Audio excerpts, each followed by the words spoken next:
Hello, I'm Keith Brown, Senior Mechanical Engineer for MTI Instruments. Today we're going to show you more about our tensile stages made for microscopes, so more specifically electron microscopes and light microscopes. Most research organizations, when they're testing materials, they use a large angstrom machine to get very definitive answers on break characteristics, yield, bending, etc. on a material, but they can't figure out why it has those specific characteristics.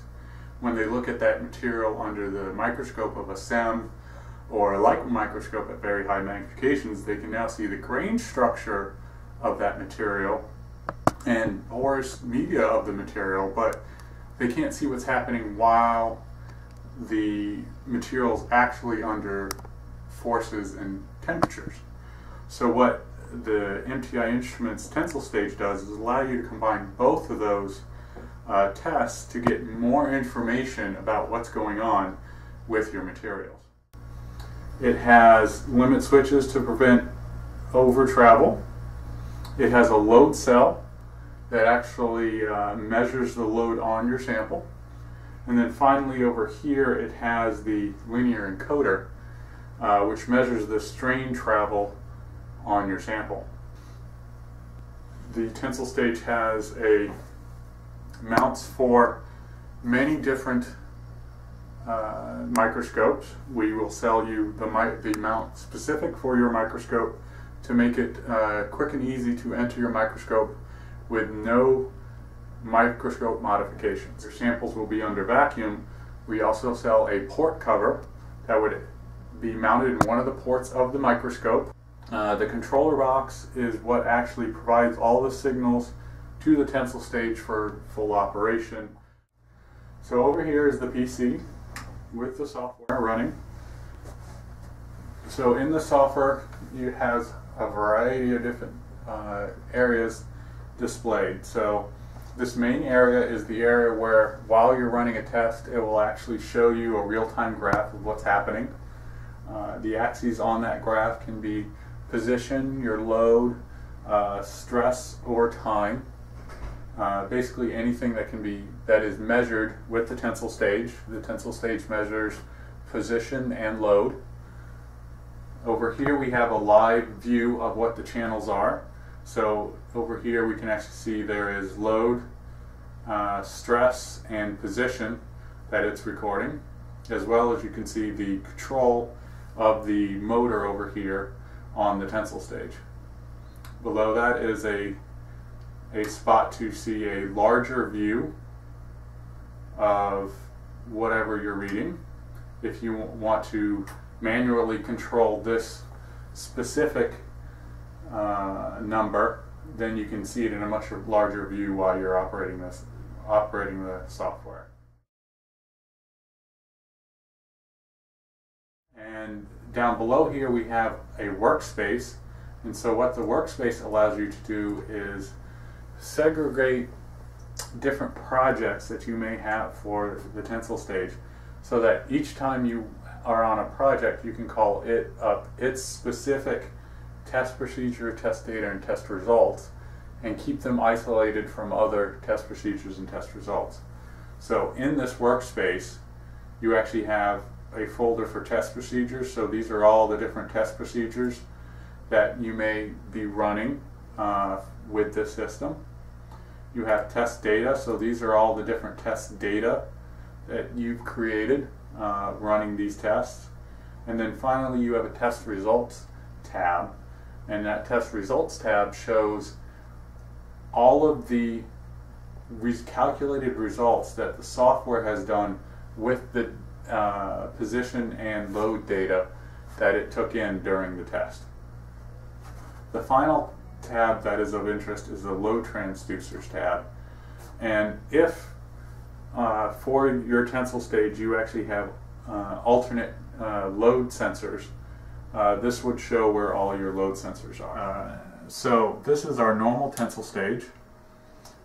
In it you can pull up to 1,000 pounds at speeds of up to a 1/4 inch a minute, and as low of force as 10 pounds. So this motor drives through a set of gears that are covered for your safety, all the way out to these two lead screws that then open and close these two jaws. Your sample is mounted in this set of clamps. The clamps themselves have a wedge in them that has serrations to hold the material, and it's a wedge shape so that as the sample gets pulled, it actually gets compressed harder to prevent slippage.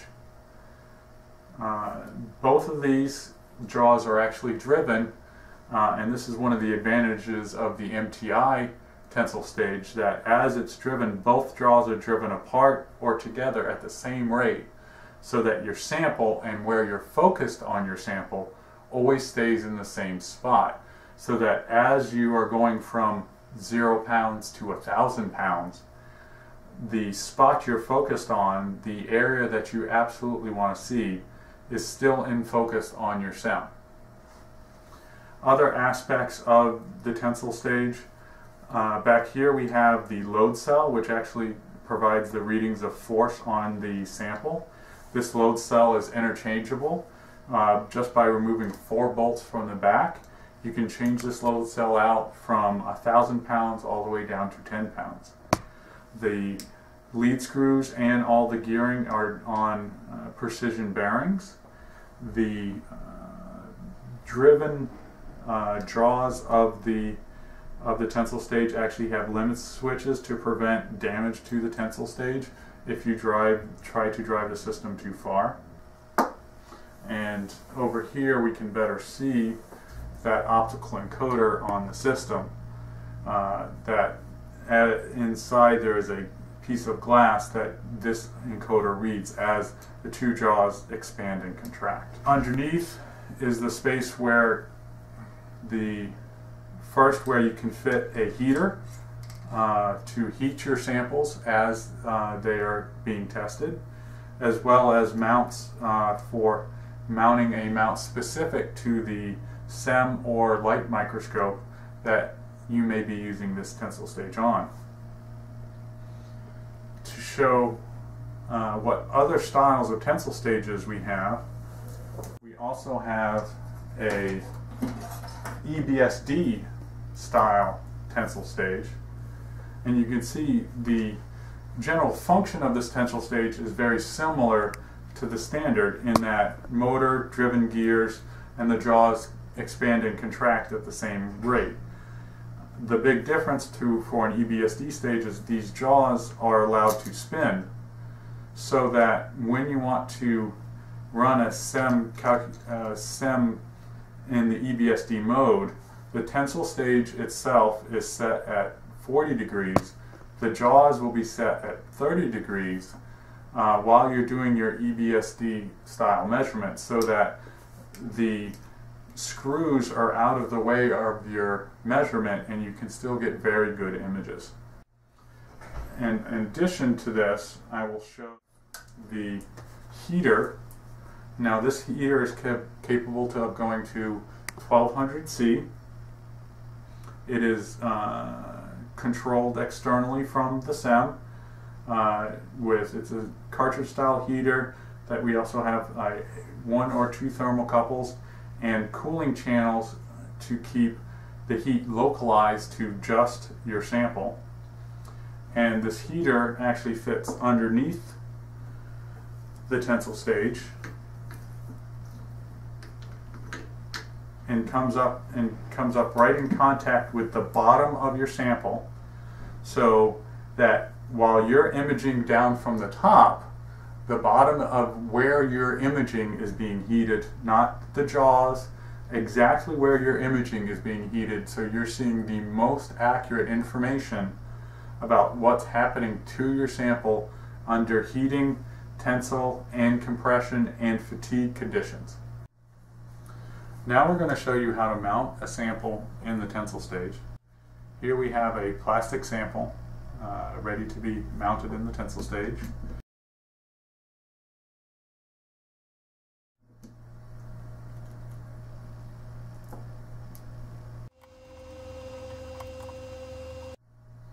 The bolts are identical on each side, so no fear in switching them.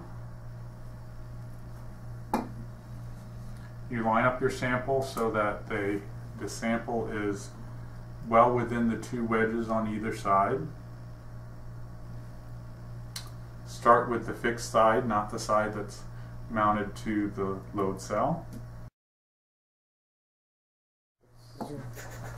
And then adjust your sample so that everything is still centered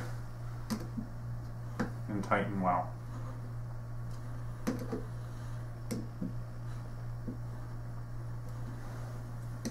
And now finally the other side.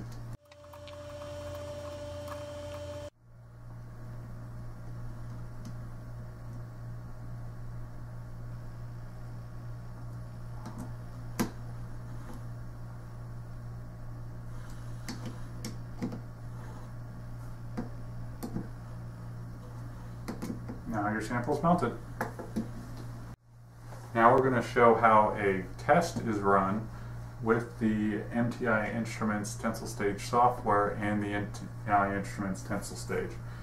In here is mounted a plastic sample that we're going to do a pull test on until it starts to yield.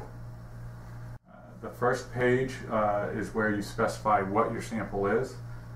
Specifically, is it flat or something else? You can give it an identifier, in this case it's plastic, as well as what the geometry of the sample is. The next page is where you can customize what your results page will look like. Specifically, you can customize what the title is, what any identifiers you may have, and put your own company logo on it. The Acquisitions tab specifies when it will start recording data and how it will save the data. The Analysis tab is where you can specify analyses to run at the end of the test, which will show up in your Results tab.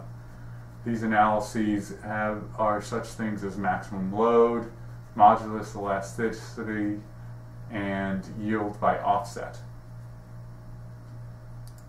The XY Graph tab is where you specify what you want on your X and Y axes while you're running the live test, and also what will end up on your Results tab.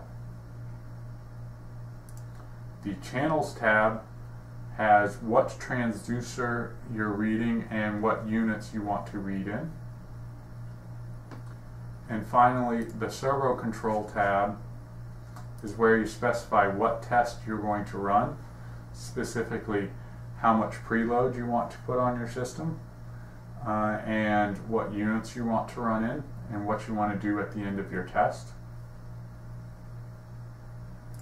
The profile is how you specify what test you want to run. This test is set to run and pull at a rate of 50 thousandths per minute, up till the value of 50 thousandths. You can also do in this tab, you can do sawtooth style tests and sinusoid style tests, as well as any combination of these tests to do a multi-segment test. Finally, you have the gains for the test, which you can tune on the fly or before the test to get better response out of the test you're running. So this test is already set up and ready to go.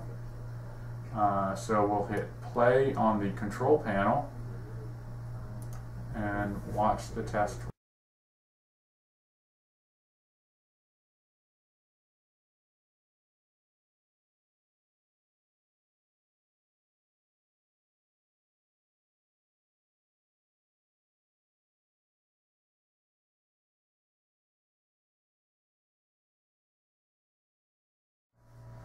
Now we're going to run an aluminum sample.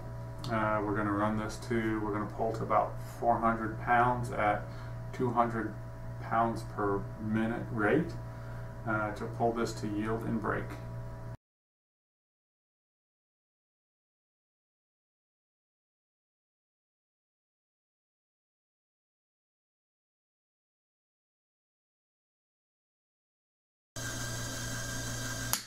Ooh.